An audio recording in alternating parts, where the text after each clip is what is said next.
Salut à tous, on se retrouve aujourd'hui pour la fin du chapitre « Quelle action publique pour l'environnement ?» Dans la première vidéo, on a vu que les questions environnementales ont peu à peu été mises à l'agenda politique depuis les années 1960.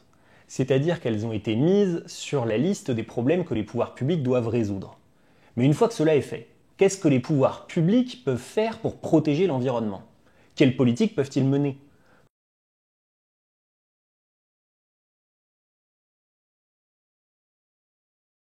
On dit que la consommation ou la production d'un bien ou service génère une externalité sur l'environnement si elle a des conséquences sur l'environnement. Si les conséquences sur l'environnement sont négatives, on parle d'externalité négative. Si les conséquences sont positives, on parle d'externalité positive. Prenons quelques exemples. Les meubles fabriqués par Ikea, But ou Maisons du Monde génèrent une externalité négative sur la nature parce que le bois qui est utilisé nécessite au préalable de détruire des forêts.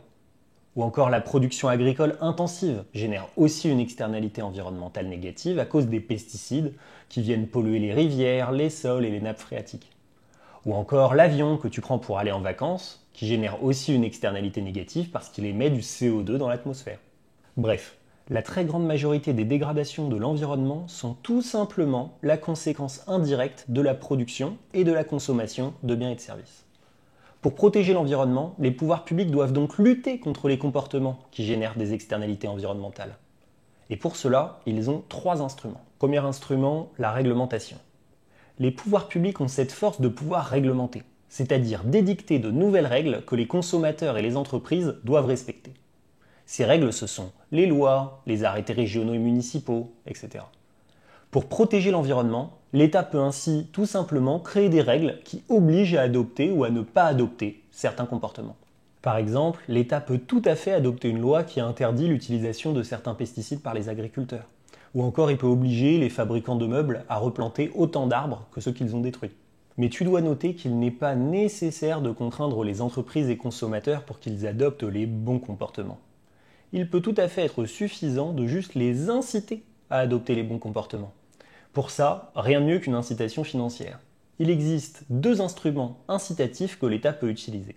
Le premier, c'est la taxe. Si la production ou la consommation d'un bien génère une externalité négative, alors l'État peut tout simplement taxer le bien en question.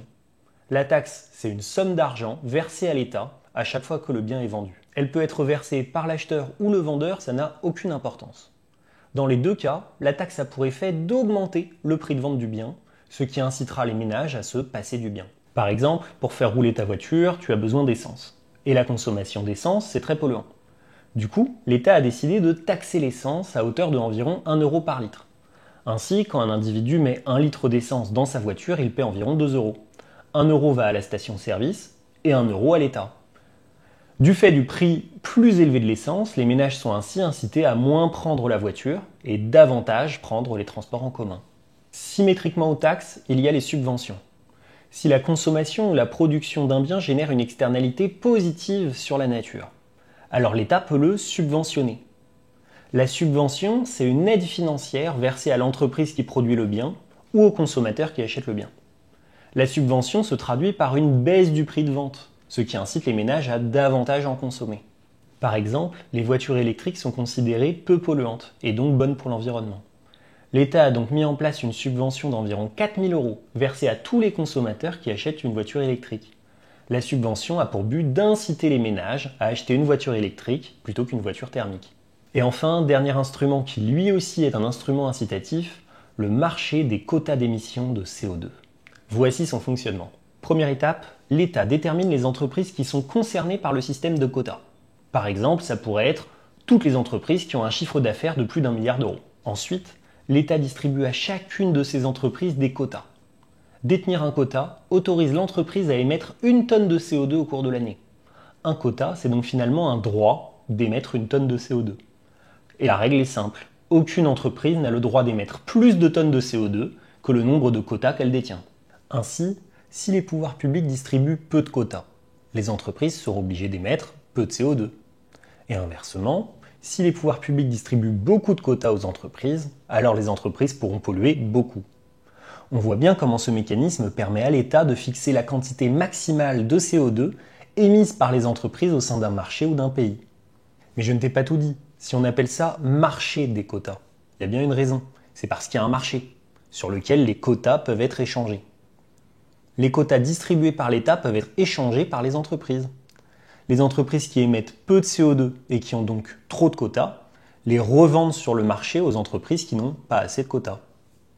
Ainsi, au global, les entreprises respectent bien les quotas d'émissions fixés par le gouvernement, mais individuellement, une entreprise peut toujours augmenter ses émissions de CO2 en achetant des quotas sur le marché à d'autres entreprises plus vertueuses. Bon, je sais, le marché des quotas, ça semble un peu théorique. Mais des marchés de ce genre existent véritablement. Le plus grand du monde est celui créé par l'Union européenne en 2005. Sur ce marché, le prix d'un quota, le prix d'une tonne de CO2 est d'environ 70 € au moment où je vous parle. Chacun des instruments qu'on a évoqués présente des avantages et des limites. Il y en a de très nombreux, mais je vais uniquement te lister les principaux, ce sera suffisant pour le bac.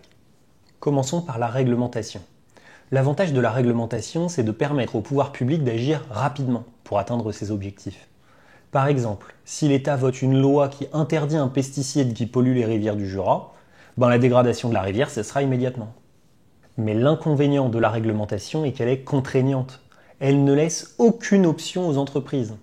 C'est parfois problématique car ça peut être très difficile pour certaines entreprises de respecter la réglementation tout en continuant à produire autant de biens et services. La réglementation peut ainsi lourdement peser sur la production des entreprises. Les taxes, elles ont un avantage évident.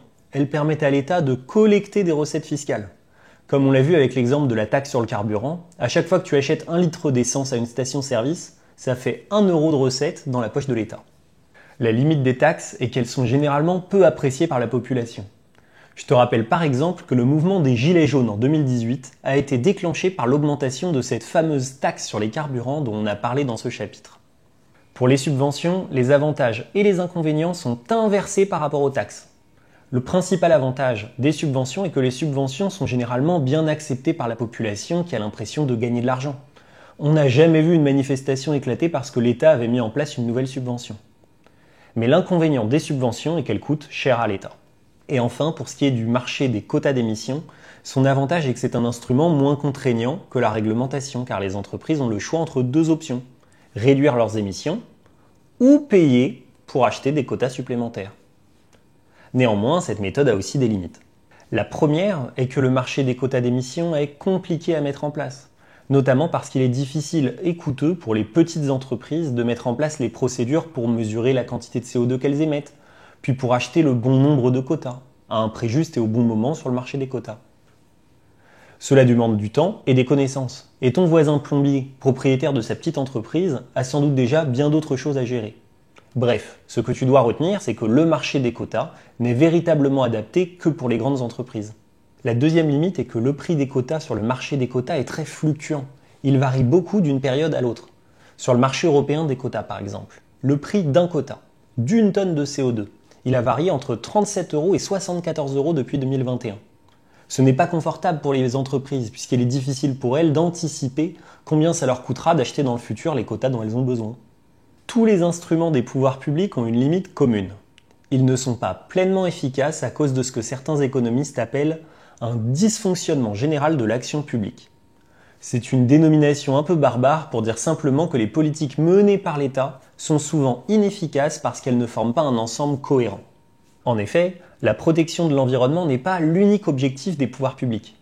Les pouvoirs publics poursuivent simultanément plusieurs objectifs. Certes, ils veulent protéger l'environnement, mais ils ont aussi pour objectif d'augmenter la croissance économique, de protéger le pays d'éventuels agresseurs, de développer le secteur agricole, de réduire la pauvreté, etc.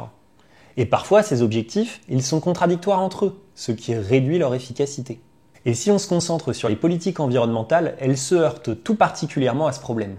En particulier, l'objectif de protection de l'environnement entre très souvent en contradiction avec celui d'augmenter la croissance économique. Ça amène l'État à mener en même temps des politiques publiques qui protègent l'environnement et des politiques publiques qui au contraire dégradent l'environnement. Par exemple, l'État français peut annoncer la mise en place d'une réglementation environnementale visant à supprimer les pailles en plastique et annoncer dans la même journée une mesure pour favoriser le tourisme lointain pour soutenir la croissance, bien que le tourisme lointain nécessite de longs vols en avion très polluants.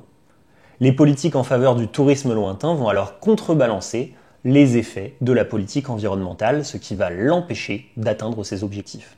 Le dysfonctionnement général de l'action publique est ainsi une limite supplémentaire commune à tous les instruments de la politique environnementale qu'on a vu dans la partie précédente.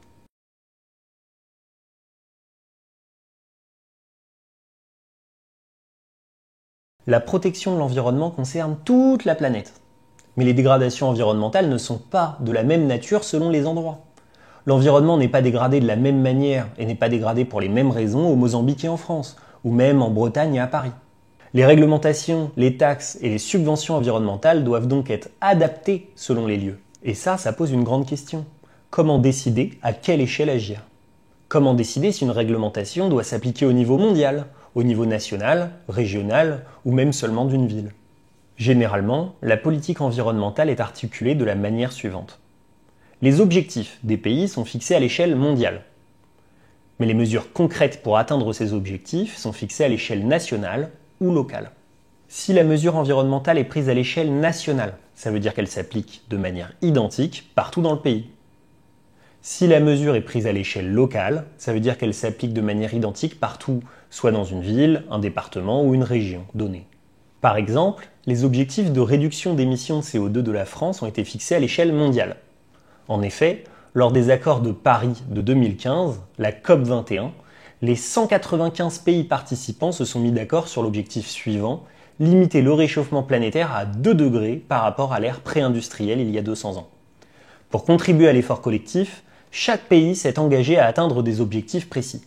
Dans ce cadre, la France s'est, elle, engagée à réduire de 40% ses émissions de CO2 d'ici 2030, par rapport à ses émissions de 1990. Une fois l'objectif des 40% fixé, la France a ensuite mis en place de nombreuses mesures concrètes à l'échelle nationale et locale. À l'échelle nationale, on peut par exemple citer la mise en place d'une subvention versée à tous les propriétaires en France qui améliorent l'isolation de leur logement. À l'échelle locale, on peut citer des décisions prises par la ville de Paris et de Marseille d'interdire l'accès au centre-ville pour les véhicules très polluants ou encore celle de Montpellier, de subventionner les transports en commun pour les rendre gratuits. Tu noteras que pour les pays européens, on considère parfois une échelle intermédiaire entre l'échelle mondiale et l'échelle nationale et locale. C'est l'échelle de l'Union européenne. Souvent, l'Union européenne ne fait que fixer des objectifs aux États membres de l'Union. Mais il arrive aussi qu'elle prenne des mesures concrètes qui s'appliquent à tous les pays de l'Union. En effet, il arrive que l'Union européenne décide de réglementations européennes, de taxes européennes, mette en place un marché des quotas d'émissions européens, etc.